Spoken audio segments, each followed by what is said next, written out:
I'm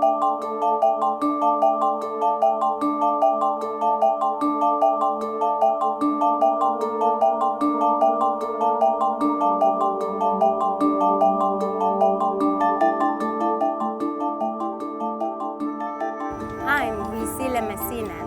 Join me today as we take a trip through history and visit the Inanda heritage route. Just 25 kilometers northeast of Durban city center, still within the bounds of the eThekwini municipality, lies a land whose history of sanctity and sacrifice has pierced through a century of misery and darkness to be a beacon of hope that influences and guides millions of people today.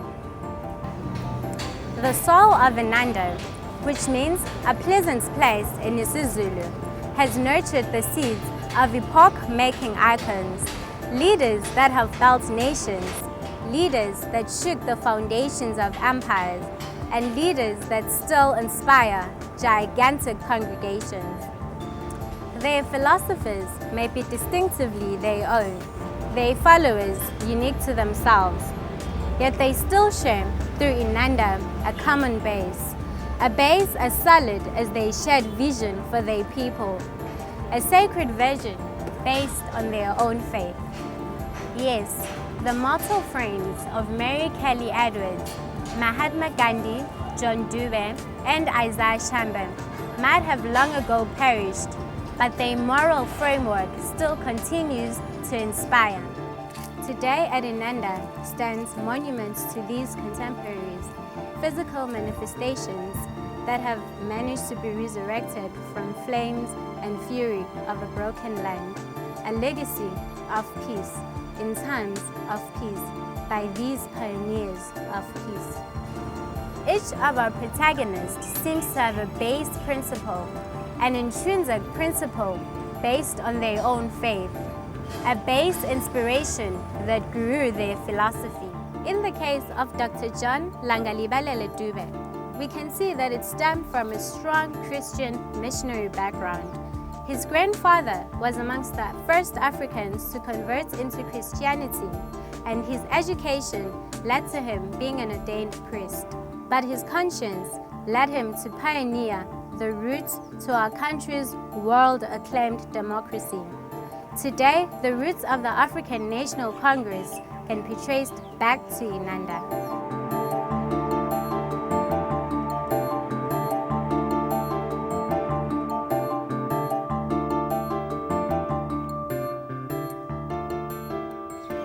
But undoubtedly, one of the most touching stories of them all is the story of selflessness, of unconditional love, of courage, and of faith.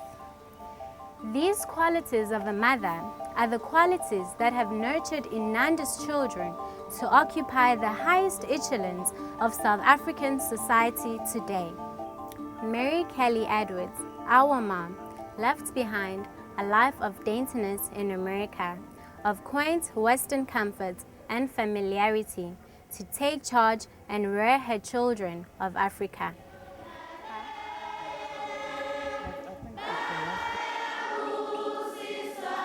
Over 140 years ago, Inanda Seminary put gender equality firmly on the map by becoming the first secondary school for African girls in Southern Africa.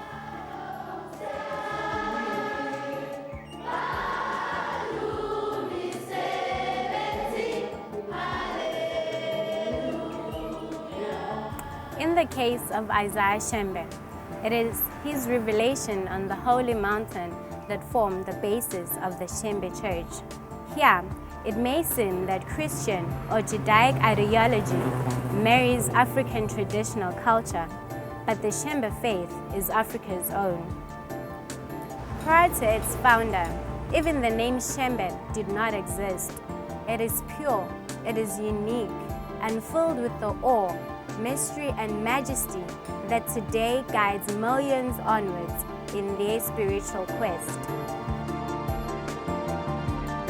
We remember the times that Africa's own prophet, Isaiah Shamba, had to endure persecution and ridicule. We remember too the faith of the Shembe people that stood the test of time. Today we are privileged to watch the flowering of this faith as the rights of millions of the Amanazaretha are protected in the new South Africa.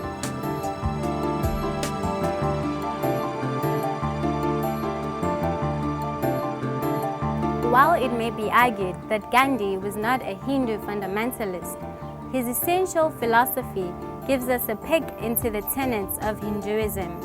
The values of Satya, truth, Shanti, peace, and Ahimsa, non-violence, might be the cornerstones of the Hindu faith, but Gandhi showed them to be common to all humanity. His gifts to the world, the strategy to restore the downtrodden in India and America, was Inanda's gift to the world.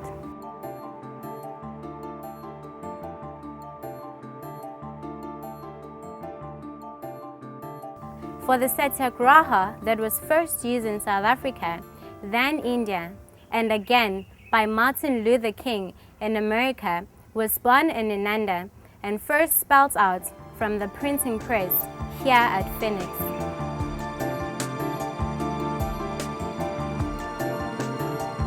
Everyone has the right, peacefully and unarmed, to assemble, to demonstrate, to picket and present petitions. Who would have thought that down here, at the bottom of the valley of Inanda, would be born such a strategy, that a lawyer would become a leader, that a mere mortal would become a Mahatma. The dark cloud that had enveloped South Africa in colonial times should never be allowed to affect this beautiful rainbow nation. Our celebration is really the roots that started at Inanda, a pleasant place where once upon a time great leaders lived there.